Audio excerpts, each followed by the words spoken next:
Hi friends, ఈరోజు మనం చిన్న చిన్న ఆశై మూవీ రివ్యూ అయితే చూద్దాం. ఫస్ట్ ఆఫ్ ఆల్ ఈ మూవీ నాకు ఎలా కనిపించిందంటే పర్లేదు, బాగానే ఉందనిపించింది. ఇక కథ విషయానికి వస్తే ఈ చిత్రం వారణాసి నేపథ్యంలో సాగుతుంది. జీవితంలో ఒంటరితనంతో ఉన్న ఇద్దరు అపరిచితులు అనుకోకుండా కలుసుకుని ఒకరోజు ప్రయాణంలో తమ గతాన్ని, బాధలను, ఆశలను ఒకరితో ఒకరు పంచుకుంటారు. పెద్ద మలుపులు లేదా యాక్షన్ కంటే భావోద్వేగాలపై ఎక్కువ దృష్టి పెట్టిన కథ ఇది. ఇక ఈ మూవీ ప్లస్ పాయింట్స్ గురించి వస్తే ఇంద్రాన్స్ మధు నటన చాలా సహజంగా ఉంటుంది. వారణాసి అందాలను అందంగా చిత్రీకరించారు.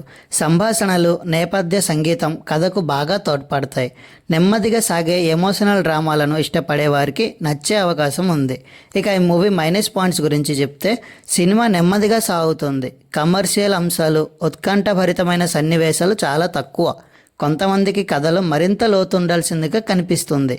చిన్న చిన్న ఆశై ఒక ప్రశాంతమైన భావోద్వేగాలకు ప్రాధాన్యమిచ్చే చిత్రం. యాక్షన్ లేదా మాస్ ఎంటర్టైన్మెంట్ ఆశించకుండా జీవితాన్ని నెమ్మదిగా ఆవిష్కరించే కథలను ఆస్వాదించే ప్రేక్షకులకు ఇది మంచి అనుభూతిని ఇస్తుంది. ఇలాంటి మూవీ రివ్యూల కోసం మా ఛానల్ని సబ్స్క్రైబ్ చేసుకోండి. Thank you. Bye bye.